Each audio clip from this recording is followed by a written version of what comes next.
आप में से बहुत सारे ऐसे लोग हैं जो सिर्फ इसलिए पौधे लगा नहीं पा रहे हैं क्योंकि उनके यहाँ धूप नहीं आ रही है। 1 घंटे की ही धूप आती है या बिल्कुल भी नहीं आती है और आपको समझ नहीं आता कौन से पौधे लगाएं। पौधे नर्सरी से लेकर आते हैं लेकिन लाने के बाद पौधे ख़राब हो जाते हैं। बाद में पता चलता है ये तो धूप का पौधा था।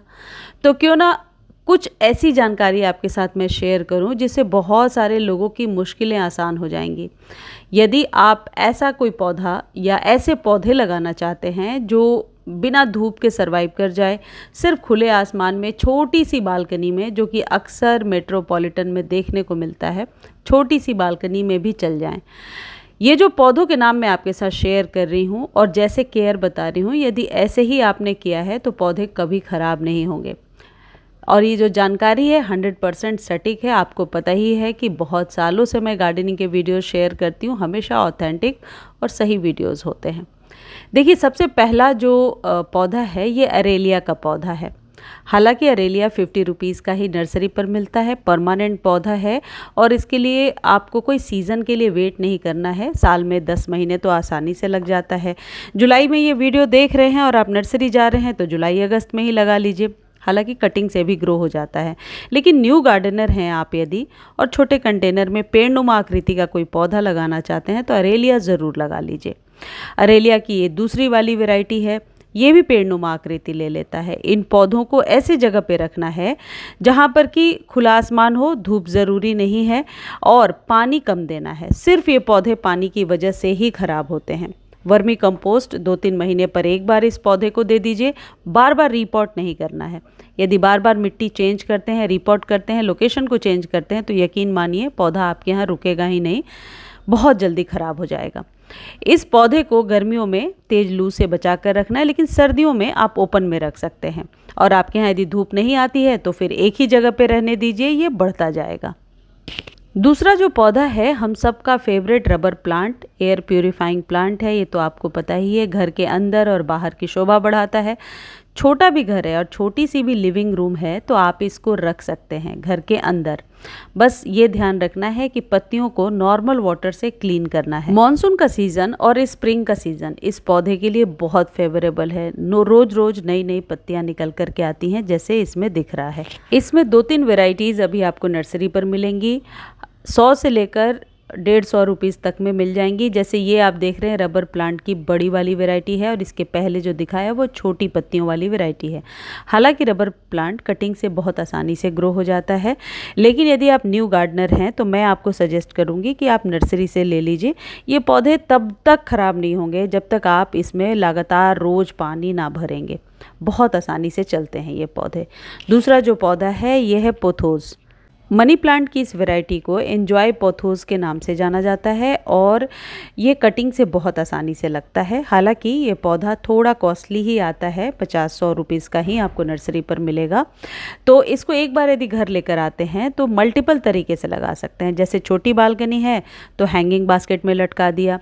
ये भी गोल्डन पोथोस की एक वैरायटी है और छोटे कंटेनर में ही इन पौधों को लगाना है। मनी प्लांट की किसी भी वैरायटी को आप ऐसे जगह पे रखिए जहाँ पर कि धूप नहीं आती हो। धूप में इसके पत्ते जलने लगते हैं। लेकिन यदि आपके पास जगह भी है और आप इसकी केयर करना चाहते हैं तो सर्दियों में इसे घर के बाहर यानी टेरेस पर या बालकनी में रख सकते हैं।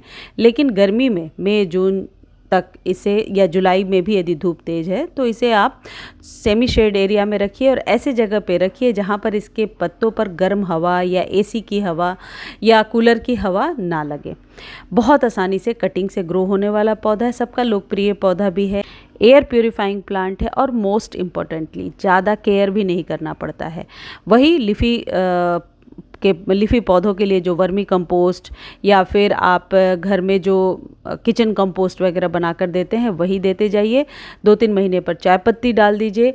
इन पौधों के लिए कोई खास केमिकल आपको लेने की ज़रूरत नहीं है। लेकिन यदि पौधा एकदम ही ग्रो नहीं कर रहा है तो थोड़ा सा एप्सम सॉल्ट का छिड़काव कर सकते हैं। एप्सम सॉल्ट मैग्नीशियम सल्फेट होता है, पौधों को जो है बढ़ने में मदद करता है, तो उसका आधा चम्मच आप पानी में डाल करके छिड़काव कर सकते हैं। अगला जो पौधा है हम सबका फेवरेट है और यह है एग्लोनिमा। एग्लोनिमास की कम से कम 4 से 5 वैरायटी आप 150 से 200 रुपीज़ में नर्सरी से लेकर आते हैं। हालांकि रूट डिवीज़न से इसे अलग करके लगाया जा सकता है, मैंने वीडियो भी शेयर किया है। कि इसको रूट डिवीज़न से अलग करके कैसे लगा सकते हैं। इन सभी के लिए छोटा कंटेनर रखिए, धूप बिल्कुल नहीं चाहिए। कई बार मैं कह रही हूँ, ये उन लोगों को वीडियो बहुत हेल्प करेगा जिनको छोटे जगह पे बहुत ज़्यादा हरियाली चाहिए, और उन लोगों के लिए भी जिनके पौधे नर्सरी से लाने के बाद सूख जाते हैं। बस करना क्या है, जब इन पौधों को आप नर्सरी से ले करके आएँ, सेम डे रिपोर्ट नहीं करना है। कोशिश कीजिए कि जिस पॉट में आप लेकर आ रहे हैं उसी पॉट में ये पौधा रहे और धीरे धीरे ग्रो होता रहे। इसको रिपोर्ट करना यदि आपको नहीं पता है तो माली से भी रिपोर्ट करा करके आप ला सकते हैं। इन पौधों के लिए सबसे बेस्ट जो सॉइल होता है वो 30-30-30 का रेशियो कर लीजिए, यानी 30% सैंड या कोकोपीट, 30% गार्डन सॉइल और 30% के करीब कोई भी कंपोस्ट डाल लीजिए। 10% में नीम खली डाल सकते हैं, एप्सम सॉल्ट मिला सकते हैं, फंगीसाइड मिला सकते हैं और इनको मिलाकर अच्छी भुरभुरी सॉइल तैयार करके इस पौधे को लगा लीजिए। साल 2 साल रिपोर्ट करने की ज़रूरत नहीं पड़ेगी। अगला जो पौधा है ये तो घर के अंदर ही फ्लावरिंग करता है। यदि आप चाहते हैं कि घर के अंदर खिड़की पे भी फूल खिल जाए तो इस पौधे को लगा लीजिए। मेन गेट पे रख सकते हैं, किचन में रख सकते हैं, living room, bedroom, study room, सभी जगह के लिए ये एकदम सही पौधा है। और ये है एंथूरियम का पौधा, इसका नाम है एंथूरियम। तेज़ गर्मी में इस पौधे के पत्ते सूखने लगते हैं, तो आपको पानी का स्प्रे करना है और जिस पॉट में ये आया होता है कोशिश कीजिए साल भर तक इसके पॉट को चेंज ना करें।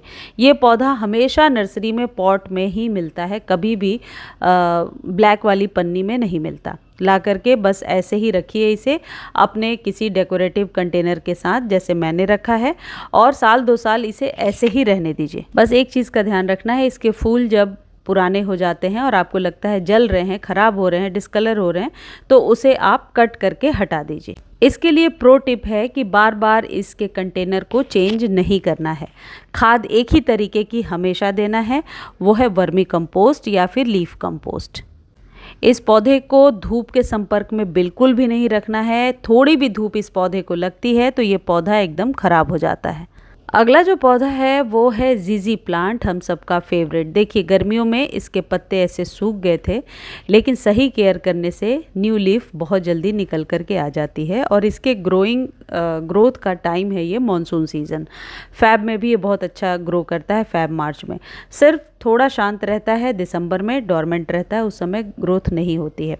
कुछ अलग से केयर करने की ज़रूरत नहीं है इस पौधे को। वही 2-3 महीने पर एक बार वर्मी कंपोस्ट दीजिए। बीच बीच में 10-15 दिनों पर एप्सम सॉल्ट पानी में डालकर थोड़ा स्प्रे कर दिया करें, जिससे कि ग्रोथ थोड़ी सी फास्ट हो जाती है। अगला प्लांट जो है जो छाया में फूल देता है वो है पीस लिली। इसको कैसे भूल सकते हैं।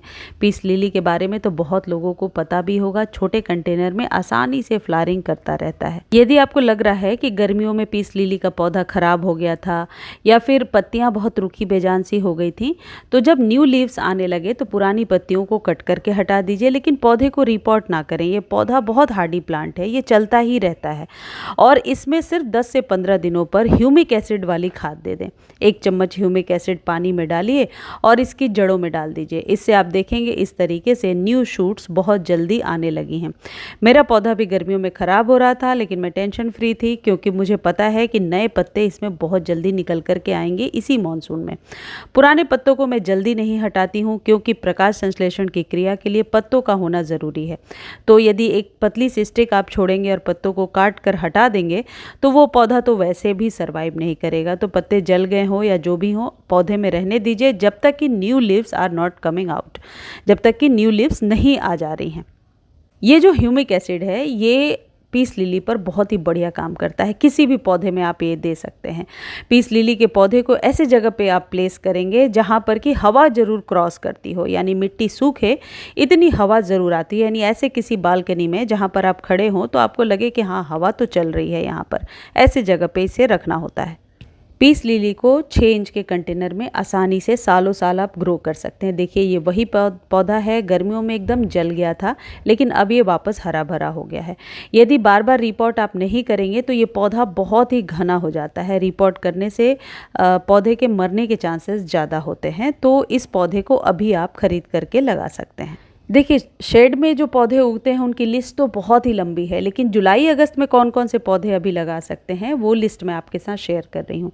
देखिए पेडिलेंथस है जिसे डेविल्स बैकबोन भी कहते हैं। एक ही ये स्टिक कहीं से लाकर मैंने लगाया है। ये छाया में बहुत ही सुंदर इसकी पत्तियां निकलती हैं। आप अभी स्नेक प्लांट लगा सकते हैं, एयर प्यूरिफाइंग प्लांट है और सबसे अच्छी बात है लो मेंटेनेंस, बिल्कुल भी ध्यान देने की ज़रूरत ही नहीं है। ना रोज रोज पानी देना है और ना खाद देना है। गर्मियों में थोड़ा साइड में रख दिया था मैंने, यदि लगातार पानी देती तो पौधा खराब ही हो जाता और गर्मियों में इसके टिप भी जलने लगे थे। तो स्नेक प्लांट लगाइए। अगला जो पौधा है ये बहुत ही सुंदर टर्टल वाइन है, हैंगिंग बास्केट के लिए बेस्ट प्लांट है। छोटे कंटेनर में आपके गार्डन में बहुत हरियाली को ये ऐड करेगा, लेकिन इस पौधे के लिए थोड़ी धूप की ज़रूरत है। एकदम शेड में ग्रो नहीं होता है, लेगी हो जाता है। तो थोड़ी भी धूप आ रही है ना 1 घंटे की, तो टर्टल वाइन लगा लीजिए। आप ये जो पौधा आप देख रहे हैं पर्पल हर्ट लगा सकते हैं और आप स्वीट पोटैटो वाइन लगा सकते हैं। अगला पौधा जो एकदम छाया में उगेगा वो है सिंगोनियम। सिंगोनियम की 3 से 4 वेराइटीज़ अभी आपको नर्सरी पर मिलेंगी। एक बार लेकर आते हैं तो रूट डिवीज़न से अलग करके बहुत सारे पौधे लगा सकते हैं।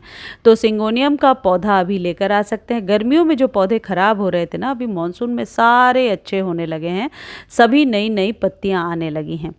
जो सिंगोनियम है उसमें पिंक कलर की जो वैरायटी आती है वो भी देखने में बहुत ही खूबसूरत लगता है। अगला जो पौधा है मैंने ऐसे जगह पे रखा है जहाँ धूप तो इस बालकनी में कभी आएगी नहीं, लेकिन हवा क्रॉस करती है, यानी बालकनी ओपन है तो पर्याप्त रोशनी तो मिल रही है। ये फाइलोडेंड्रॉन है, बिल्कुल सूख गया था, लेकिन मुझे पता था कि स्टेम ग्रीन है तो ये पौधा वापस हरा भरा हो जाएगा। बस आधा चम्मच एप्सम सॉल्ट को पानी में डाल करके मैंने इस पर स्प्रे कर दिया था, पौधा बच गया। चलिए फ़िलहाल आप इतने पौधे लगाइए, बाकी के पौधों की जानकारी अगले वीडियो में मैं आपको बताती हूँ। और तुलसी के पौधे को सूखने से कैसे बचाना है इसका कंप्लीट वीडियो एवरग्रीन वाले चैनल पर आ गया है, जा कर के देख सकते हैं। मुझे उम्मीद है मेरे द्वारा दी गई ये जानकारी आपको पसंद आई होगी, और जानकारी अच्छी लगती है तो चैनल को लाइक शेयर सब्सक्राइब कीजिए, और फेसबुक पर देख रहे हैं तो फॉलो ज़रूर कीजिए। और हाँ, एक चीज़ और है कि बहुत मेहनत से आपके साथ ये वीडियोस शेयर किए जाते हैं, तो थोड़ा अप्रिसिएशन तो बनता है, यानी कि सब्सक्राइब और फॉलो तो ज़रूर कर दीजिए। धन्यवाद।